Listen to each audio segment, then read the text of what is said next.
My name is Sam Silveous. I'm the NextGen Pastor here at Pikes Christian Church, and that means that my primary responsibility is to oversee everything we do to help kids and students from 0 to 18, to help them say yes to God. Our mission statement as a church is helping more people more often say yes to God, and we believe that's true for you all sitting in this seat, and we believe that's true for the 2-year-old across the hall, and for the middle schooler, and for the elementary age kid and the high schooler. And so I have the privilege of helping us to create environments and helping us to do programming where those kids from 0 all the way to 18 can say yes to God, just like you'll have the opportunity to do this morning.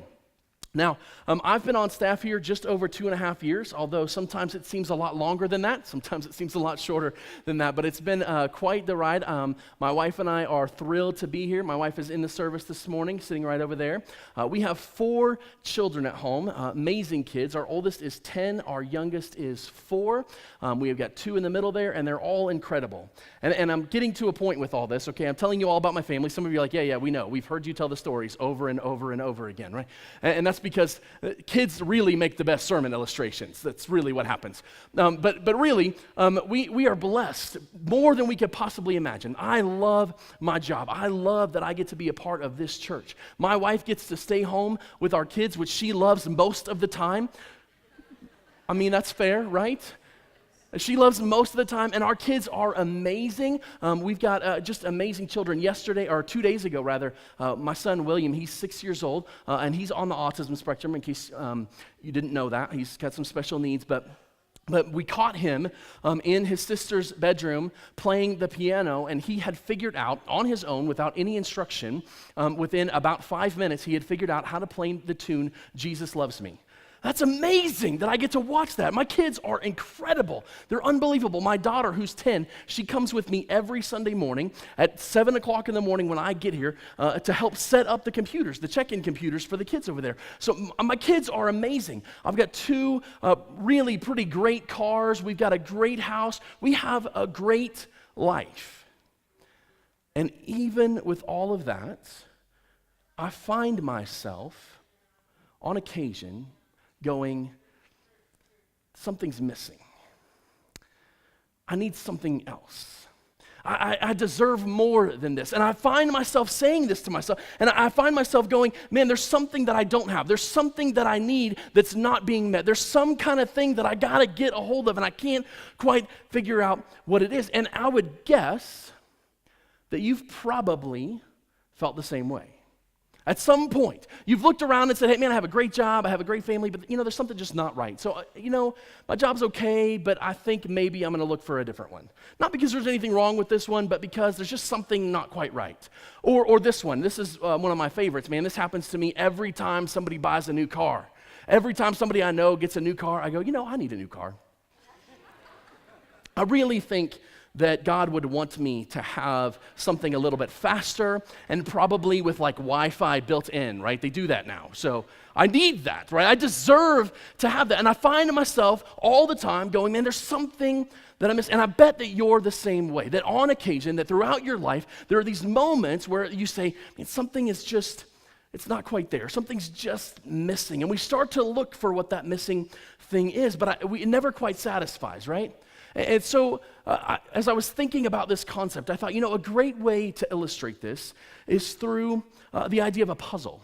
Now, as an adult, I don't do puzzles a lot, but my daughter loves puzzles. And quite honestly, my wife loves puzzles.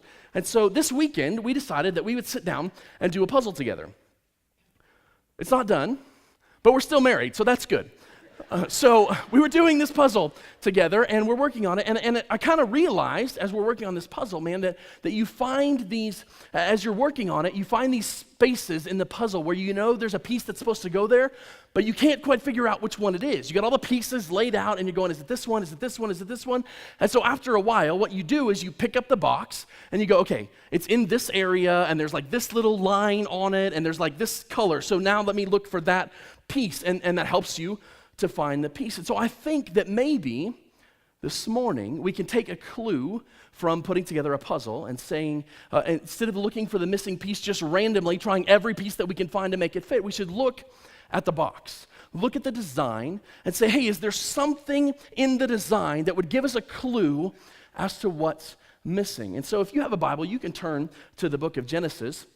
We're going to be looking, we'll put it up on the screen too, so if you don't have a Bible, don't worry about it. If you don't want to get really kind of flipping through the pages, if you want to just focus on your notes, that's totally cool. They'll be up on the screen. But we're going to look at Genesis chapter 1, chapter 2, and chapter 3. And I think parts of all three of those chapters. And I think that by doing that, we're kind of going to get a good look at the box, at the design, and try to understand a little bit about how God has made us, how God has created us, and see if that can't give us a clue as to what this missing thing is.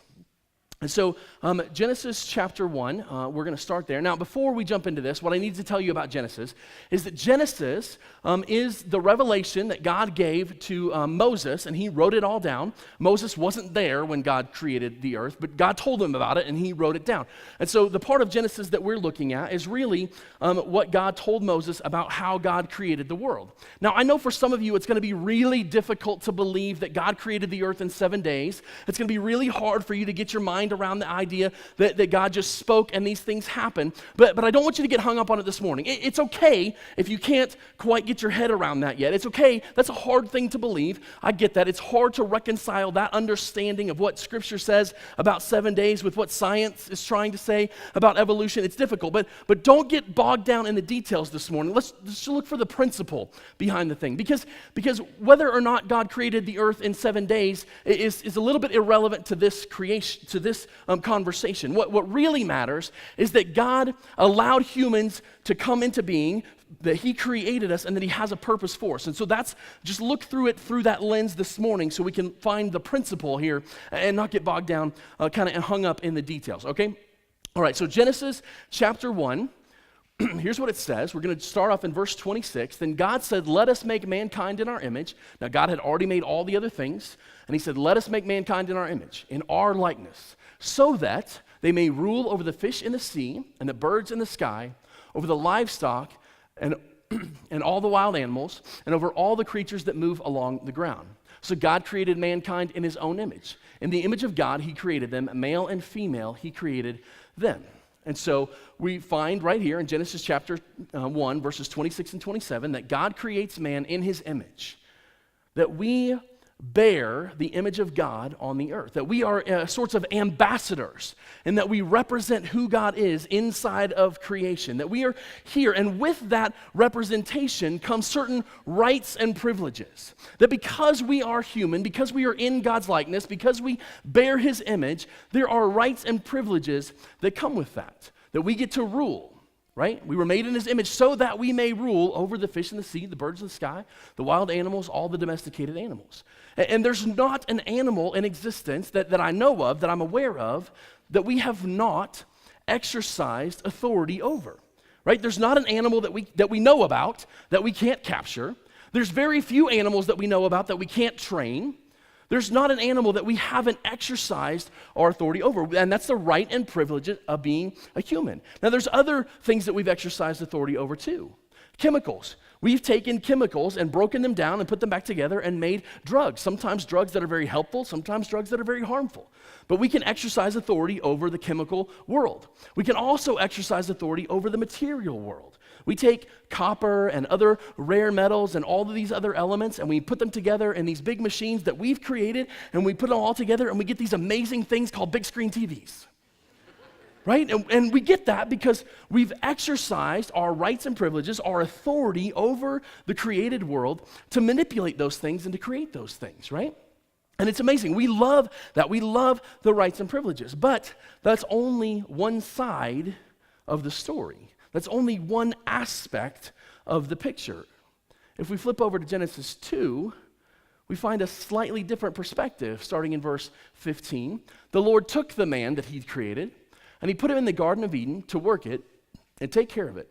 And the Lord God commanded the man, you are free to eat from any tree in the garden, but you must not eat from the tree of the knowledge of good and evil, for when you eat of it, you will certainly die.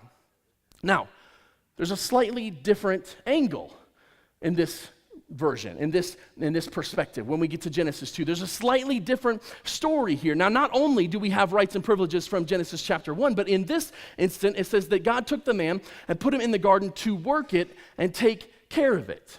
So there's a command here. There's a responsibility to serve God, to serve his creation, to do what he's asked us to do. There's a role that we're supposed to fill in that. And not only is there a role that we're supposed to fill in serving, but God has also put rules and boundaries around the rights and privileges by saying you can eat from any tree in the garden except for this one.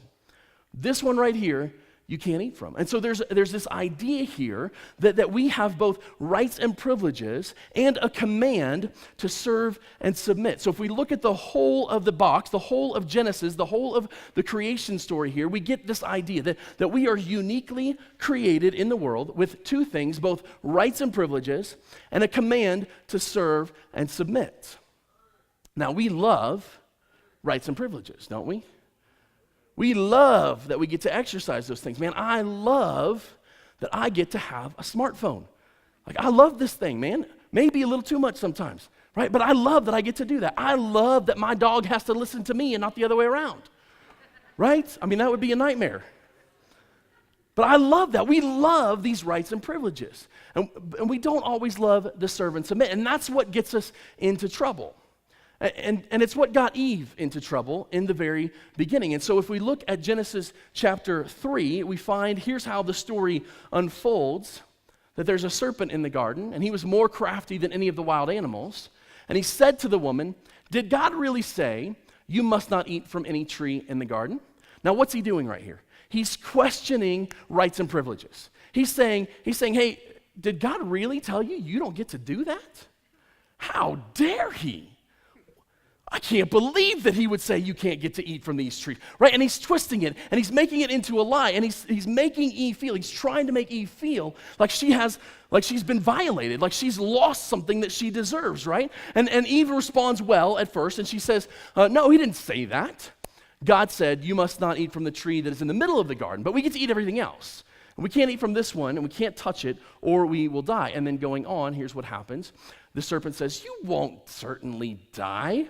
The serpent says to the woman, no, you won't. There's no consequence. God's just trying to hold it back from you. He just doesn't want you to have this amazing thing. He just knows that if you do this, you're going to be more like God than he is. Right? Those are the lies, right? And we read it, right? You will not certainly die, for God knows that when you eat of it, your eyes will be opened, and you will be like God, knowing good and evil. So this is the lie that Satan came to Eve with in the very beginning, and it's the same lie that he comes to us with. And Eve fell for it. And she said, when the woman saw that the fruit of the tree was good for food and pleasing to the eye, and desirable for gaining wisdom, she took some and ate it. She gave some to her husband who was with her, and he ate it. Then the eyes of both of them were opened, and they realized that they were naked. So they sewed fig leaves together and made coverings for themselves. Now, so they took the fruit and they ate it. They bought the lie, and we do the same thing all the time. Because see, if Eve had remembered in that moment that it's not about rights and privileges, but it's about serve and submit, then she could have said, no, you know what? I'm going to trust God with this one. Because God said that I'm supposed to serve him and that I'm supposed to submit to him, and this is the one thing that I can't do, that I can't go after this one thing. But that's not what happened. And it's really not Eve's fault. Any of us would have done the same thing because we are hardwired to sin comes into our lives and we go after rights and privileges all the time. All the time we seek rights and privileges. See, the problem is that we become focused on the rights and privileges and ignore the commands to serve and submit. That's typically what happens, and that's what gets us in trouble, is that we become focused on the rights and privileges and we ignore the commands to serve and submit, and that gets us into trouble all the time. And I do it in my home, and here's an example of how this plays out at home for me sometimes. My wife is an amazing baker, like probably the best baker in the church. I'm just saying. Amazing. And so my wife will on occasion make some cakes or some pie, right? Oh, cherry pie. And she'll make these amazing desserts. And for whatever reason, I have it in my head that because I'm the man or because I'm the dad or the husband or because I pay the bills or whatever excuse I want to give, right? But for whatever reason, I have it in my head that my right, that my privilege in that position is to always get the last piece, right? It's a right and privilege, right, that I exercise on a regular basis. But is it really? I mean, really? I didn't make the pie. I didn't make the cake. What says that I get to have it? And here's what can happen is I can actually, in exercising that right and privilege, instead of serving my children or my guests, it becomes a focus for me. And I focus on my right and my privilege, and I say, no, Grace, my 10-year-old daughter who's amazing, you can't have a piece of pie because Daddy needs 2. I'm glad you think it's funny, but it's kind of true. Because when we get focused on the rights and privileges, they take over our focus. They take over. And pie or cake is a little bit of a silly example, but it can happen in all of these other areas of life. And it becomes very, very dangerous when we focus solely on rights and privileges, right? And here's another example. Maybe in your job, you feel like you're not getting recognized enough, or you're not being respected enough, or your ideas aren't valued enough, or you're not getting enough stage time. That never happens to me, by the way, Pastor Darren, who's sitting right there. No, but I'm saying, right, we get focused on the I deserve. And what it happens is that our focus becomes on what we're not getting and on the rights and privileges that we think we deserve, and we miss out on what's happening around us, and we miss out on the blessing, and we miss out on the joy that it is to be in that place that God has us in that moment, right? And it's not just work. I mean, I told you about my car issue already. And I believe that I'm not the only one. Because isn't it funny how at work, like not here at the church, but before I worked here, it'd be like one person would get a new car, and then like over the next 3 months, there's like 6 or 7 new cars in the parking lot, right? Doesn't that happen? Right? And what happens like 2 months later? Everybody regrets the payment, right? And they're going, oh, I have buyer's remorse. It's so terrible. And I have buyer's remorse when I eat 2 pieces of pie, right? If not that night, the next morning for sure, right? But this is what happens, man. We get focused on these rights and privileges, and we go after the rights and privileges, and it becomes very dangerous. And it can become so dangerous in our relationships with our spouses. I deserve to be treated better than this. I deserve to have this thing. I deserve to have my spouse do this for me. Man, that is a dangerous, dangerous place to be when we become focused on rights and privileges, right? And really what the issue is it's our pride, right? It's our own pride welling up saying, I deserve this thing. That's really what it is. It's saying, I'm proud. Not I'm proud of what I've done or proud of who I am, but it's saying, I deserve this. That's what pride really is. It's saying, I deserve something that I don't really deserve. But I think that I do for whatever reason. And it was really interesting. I'm reading this book by Jim Collins. It's called How the Mighty Fall. And he's studying all of these companies that used to be great and amazing but have fallen kind of into ruin. And so Motorola is an example. Like everybody back in the day, man, when I first got a cell phone, Motorola was the phone to have, right? Everybody wanted a Motorola. And now, man, now that's what I plan on giving my kid, right, is a Motorola flip phone. I'm just saying, right? But they've kind of fallen from greatness. And so Jim has studied all these companies and found and tried to find patterns and tried to find reasons to say, why have these companies fallen from greatness? Why have they fallen away? And you know what's really interesting? In every instance, the first step, the first stage before falling from greatness is pride.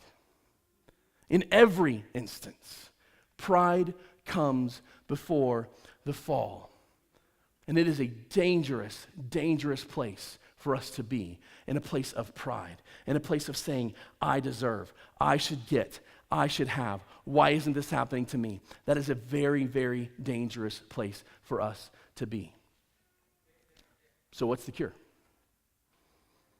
So how do we get away from it, man? Because it's hardwired into us. Like I can't help but feeling like that's my piece of pie.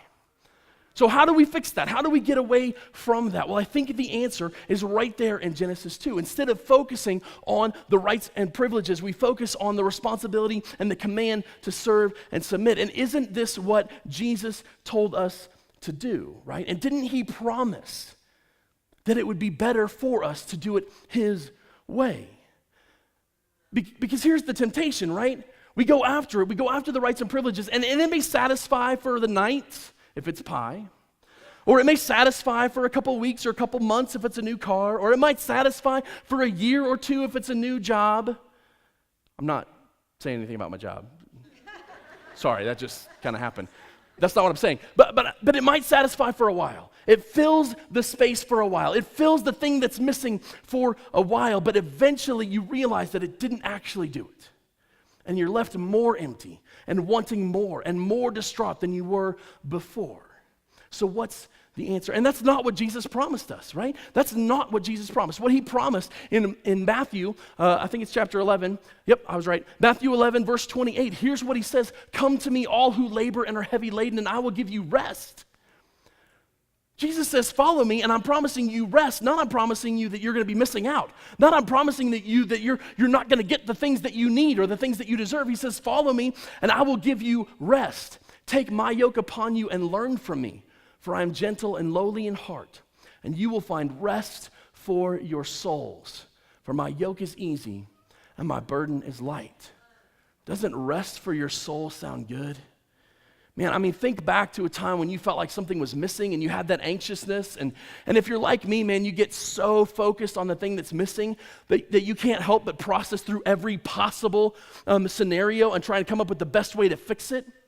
And I get so overwhelmed thinking about what could be and about what should be and about what's not. And Jesus says, that's not what I promised you, man. I promised you rest for your soul. I promised you rest for your soul. But how do we get that, right? Where does that come from? The answer, you're not going to like it. All right, I'm just telling you up front. Because shortly after that, if we fast forward in Jesus' ministry over to the book of Luke, and we look at Luke chapter 9, this is what he said to the disciples. Whoever wants to be my disciple must deny themselves and take up their cross daily and follow me. For whoever wants to save their life will lose it. But whoever loses their life for me will save it. So see, the answer to what's missing, the answer to the question of how do I find rest for my soul, the answer of what do I do about this thing, the answer is to fully surrender to God. To fully surrender. That's what he says. He says there's no shorter payment. There's no payment plan. What he says is that you have to give up your life. Whoever loses his life for my sake will save it. If you want to find your life, if you're trying to save your life, you're going to lose it. But if you come after me and you give your life to me and you surrender your life for me, you will find it. And friends, that is the place. That place of complete surrender, that place of complete submission, that is the place where we find rest for our souls and where we find the thing that's missing and the peace comes into place.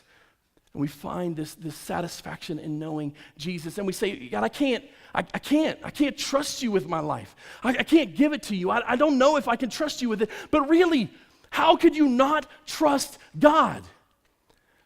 The God who sent his only son to die in your place because he loved you so much that he said, hey, you are separated from me for eternity because you have sinned. Scripture tells us that all of us have sinned and fallen short of God's perfect standard. None of us is perfect. None of us has kept the standard. We deserve to be separated from God. You want to talk about rights and privileges? We deserve separation from God for eternity. That's what we deserve. That's the privilege that we've earned because of our sin. But God said, I don't think so. And he sent his son to step in and to serve on our behalf and to go to the cross for us and to die in our place so that we could know Christ, so that we could know God, so that we could have a relationship with him and find rest for our souls. And friends, I'm telling you, a God who would do that, you can trust him. And when he says, if you want to find your life, lay it down, you can trust him. And here's what happens. It's not an overnight thing. The peace doesn't fit into place immediately. Here's what actually happens. It's similar to what happened to me on Wednesday. As I was preparing this message for you all, I was at my usual spot at Chick-fil-A at 7 in the morning. You laugh, but before all of you show up for lunch, it's a great place to sit and think. I'm just saying. And I was eating my spicy chicken breakfast burrito, which is amazing. And I was having my frosted coffee, which I love. Rights and privileges, right? And I was thinking about this sermon, and God kind of showed me this idea of the puzzle piece that's missing. And he gave me that concept to say, hey, here's what I think it is. I think it's like this. I think our lives are like this little piece that's missing. And it's not really a big gaping hole, but it's just an annoyance that goes on and on and on and on. And I said, yeah, it is like that. And he said, so what are you going to do about it? And I said, I don't know. Tell me. I'll write it down. I'll tell them. And he said, hey, I want you to go to the mountains. And I'm like, no, you were about to tell me the answer. He's like, go to the mountain. So I said, yes. I said, okay, God, I'll go to the mountain. So I drove up Cheyenne Canyon Park to this place that God had given me, just an image of this place, and I pulled off to the sides just below Helen Hunt Falls and walked over, and there's these picnic tables in this area and all these pine trees, and I'm walking around and I'm praying, and I'm like, okay, God, I'm here. What is it that you want to tell me? What do you want to show me? I'm here. Speak to me. And he's telling me a few things, and I'm writing down notes, and I'm thinking about it. And as I'm standing there praying, and as I'm searching for how to explain how we find this piece, I walk over to this giant pine tree, and there's these roots going out in kind of a V, and I look down, and as I look down in the litter of the tree, I look down and I see this. A puzzle piece. Y'all, I'm not making this up, man. The piece is right here. I mean, it was. Right here. I said, God, what does this mean? And he said, you find the peace by saying yes over and over and over and over. When I say go, don't ask why, say yes. When I say serve, don't ask why, say yes. When I say give, don't ask why, say yes. And if you will say yes to God, if you will trust him, if you will put your faith in him, then the peace will come. And you will find the rest that he promised, the rest for your soul, and you will find the thing that's missing.